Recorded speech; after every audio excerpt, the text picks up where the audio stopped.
2 مارچ 1945 میں پشاور میں ایک جلسہ عام میں خطاب کرتے ہوئے قائد اعظم محمد علی جناح نے فرمایا کہ جس طرح ہمارا انگریزوں سے کوئی تعلق نہیں، اسی طرح ہمارا ہندوؤں سے بھی کوئی تعلق نہیں ہے، اور یہ آپس میں متحد بھی ہو جائیں پھر بھی ہماری ان دونوں کے ساتھ جنگ رہے گی، اور ایک الگ مملکت اور الگ وطن کا مطالبہ کیا۔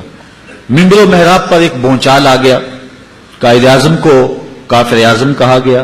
بالکل آپ کے قرب میں پسرور میں ایک جلسہ ہوا، وہاں کہا گیا کہ پاکستان کیا پاکستان کی پے بھی نہیں بنے گی، بلکہ قائد اعظم کا نام چونکہ محمد علی ہے، ان کی بہن کا نام فاطمہ ہے، تو کہا گیا کہ یہ شیعہ ہے۔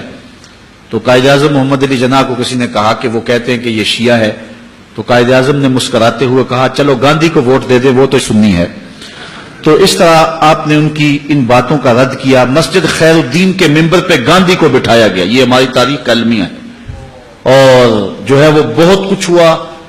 علامہ اقبال 1938 میں زندگی اور موت کی کشمکش میں تھے، لیکن انہوں نے اس نظریے کی تبلیغ اس وقت بھی نہیں چھوڑا۔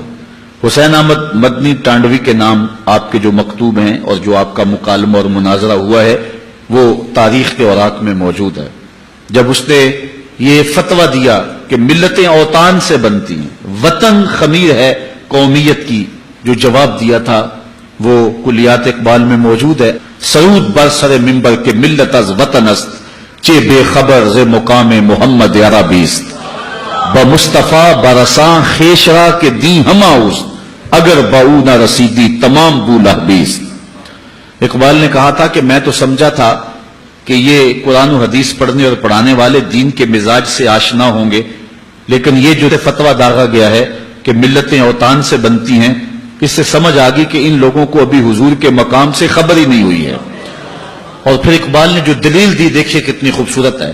اقبال کہتا ہے اگر ملتیں اوطان سے بنتی ہوتی، وطن کی مٹی سے ملتیں مارز وجود میں آتی ہوتی، تو اقبال کہتا ہے کہ پھر ابو لہب سے کیا اختلاف تھا، وہ تو رشتے میں سکا چچا لگتا تھا، وطن بھی وہی تھا، دیس بھی وہی تھا، مٹی بھی وہی تھی، آب و ہوا بھی وہی تھی، ابو جہل سے کیا اختلاف تھا۔ لیکن کہا گیا لکم دینکم ولی دین، تمہارا دین تمہارے لیے، میرا دین میرے لیے۔ تو یہ دو قومیتیں جو الگ الگ جو ہے وہ مرز وجود میں آئیں، یہ وطن کی بنیاد پر نہیں آئی تھی، یہ دین اور اعتقاد کی بنیاد پر مرز وجود میں آئی۔ ایک طرف سکا چچا ہے، اس کو کہا تیرا میرے سے کوئی تعلق نہیں، اور دوسری طرف فارس سے آیا سلمان فارسی، سینے سے لگایا، کہا سلمان و منا اہل البیت، لوگوں سن لو سلمان میرے اہل بیت سے ہے۔ اس کا نسب اور تھا، اس کا رنگ اور تھا۔ بمبئی میں قائد اعظم خطاب کر رہے تھے، ایک ہندو صحافی اٹھ کے کھڑا ہو گیا، اس نے کہا آپ دو قومی نظریے کی بات کرتے ہیں، ہندوستان کو تقسیم کر رہے ہیں، ہمارے ابا اجداد ایک تھے، بعد میں کچھ لوگ آئے عرب سے، انہوں نے ان کے نظریات بدل دیے اور وہ مسلمان ہو گئے، لیکن ہمارے باپ دادا پر دادا تو ایک ہی ہیں، لہٰذا آپ ہم کو تقسیم کر رہے ہیں، خون تقسیم کر رہے ہیں، وطن تقسیم کر رہے ہیں، مٹی تقسیم کر رہے ہیں۔ اس نے بڑے زوردار لہجے میں قائد اعظم سے گفتگو کی۔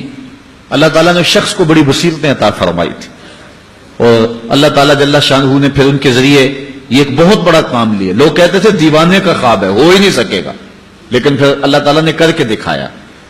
تو قائد اعظم نے خاموشی اختیار کی، کوئی جواب نہیں دیا اس کا۔ تھوڑی دیر کے بعد کہا مجھے پیاس لگی ہے، تو کسی شخص نے جو ہے وہ پانی پیش کیا، تو انہوں نے 2 گھونٹ پانی لیا، پھر اس کے بعد رکھ دیا، اور اس صحافی کو جس نے اعتراض کیا تھا کہا آپ بڑے غصے میں تھے، بڑے گرم تھے، یہ لو پانی پی لو، ذرا ٹھنڈے ہو جاؤ۔ وہ کہنے لگا میں پیوں ایک مسلے کا جھوٹا؟